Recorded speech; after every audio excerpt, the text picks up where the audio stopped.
Всем привет, это Drag Times, с вами я, Скриптонит, ха-ха, шутка. Вокруг меня, как вы видите, очень много Lamborghini. И не просто так, потому что мы в музее Lamborghini. Немного общей информации. Музей был открыт в 2001 году. До этого ни Chrysler, ни индонезийцы, ни швейцарцы, которые владели компанией Lamborghini, никто не хотел открыть музей.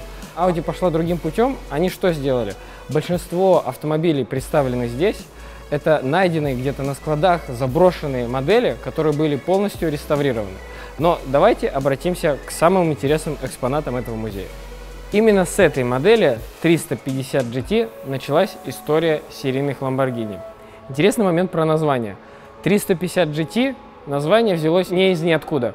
Ferrari в тот момент выпускали 250 GT, и Ferruccio Lamborghini решил, что он лучший, поэтому его машина будет 350 GT. Еще одна фишка этого автомобиля – это цвет. В то время в Италии был бум, и все автомобили выпускались в белом, потому что экономили на чем можно, включая краску.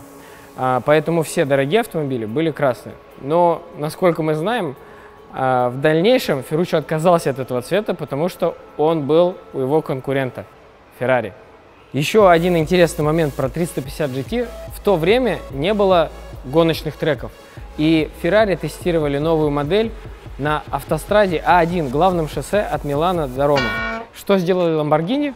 Они вдоль шоссе гнались за Ferrari, чтобы проверить, насколько прочен автомобиль и быстрее ли они. Удачно или нет, мне не ответили. Если 350 GT привнесло вообще в историю Lamborghini, да, первый основной шаг, и Lamborghini стали серийными, то Miura принесла славу Lamborghini. Это та модель, после которой Lamborghini узнали все. Здесь представлена Miura SV, то есть первая Super Veloce, спортивная версия.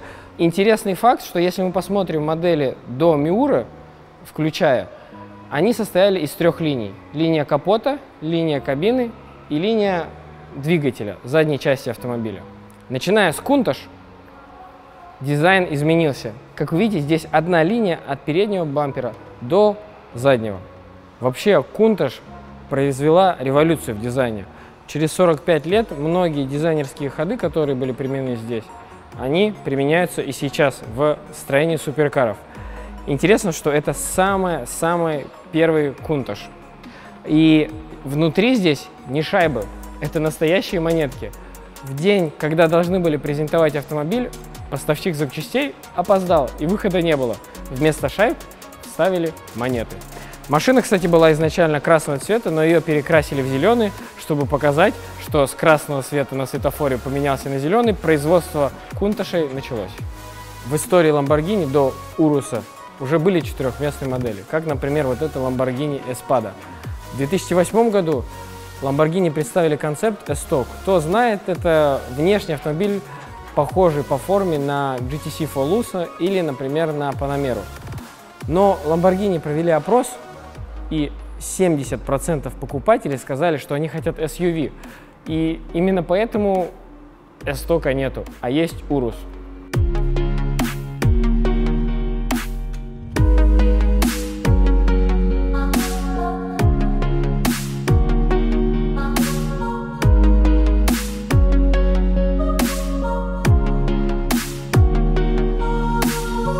Внедорожники и SUV от Lamborghini. Перед нами Lamborghini Cheetah, гепард. Заказан он был американской армией. Задача была поставлена следующая. Самый быстрый внедорожник для пустыни. В серию он не пошел, но руководству Lamborghini очень понравилась эта идея, и поэтому они создали Lamborghini LM002 или Lamborghini Military. Военный LM. Естественно, он не предназначен для военных действий. Интересный был ход, Lamborghini в то время были простыми, дизайн простой, все, что они сделали, создали этот огромный внедорожник, посмотрите, какие гигантские колеса, и что они сделали, вставили туда двигатель от Countach, все готово. Немного поработали над интерьером, кнопки как у истребителя, и автомобиль пошел в серию. Еще одно напоминание, насколько огромные колеса у LM. Кстати, партнер Pirelli, исторический к Lamborghini, разработал модель Scorpion, которая сейчас продается специально для LM002. LM002, несмотря на то, что это военный автомобиль, имел черты от гепарда, от Cheetah. Сзади здесь огромный водяной бак, чтобы добраться от одного оазиса к другому в пустыне. И наследник LM002 – это Урус. От LM002 здесь лишь арки, схожий стиль. В остальном у Уруса совсем другие задачи – быть самым быстрым SUV, как они называют, супер SUV. Я ездил за рулем этого автомобиля, соглашусь. Lamborghini надеется удвоить продажи с помощью этого кроссовера. Я думаю, у них это получится. Давайте поговорим о V12. Это автомобиль моего детства. Diablo. Что интересно, это самый последний Diablo, который был выпущен в Lamborghini вообще. Diablo была первой моделью Lamborghini, которая приносила деньги компании вообще. До этого любой автомобиль, выпущенный в стенах этого завода, он был убыточным. Ему на смену пришел Murcielago. И здесь представлен 670 SV, лимитированная версия. SV означает супер велочи, супер быстрая. Что интересно, что супер велочи заменили на супер велочи в Aventador, кстати, который представлен сзади. Причем это не просто Aventador, а Aventador, который снимался в Бэтмене. У Lamborghini, конечно же, есть и специальные модели, как вот этот Veneno. Очень редкий автомобиль, всего 3 купе и 9 родстеров. Это 4-й заводской прототип. По слухам, стоимость около 7-8 миллионов долларов. Никто не знает. Всего лишь 3 машины. Это закрытый рынок, если это можно назвать рынком.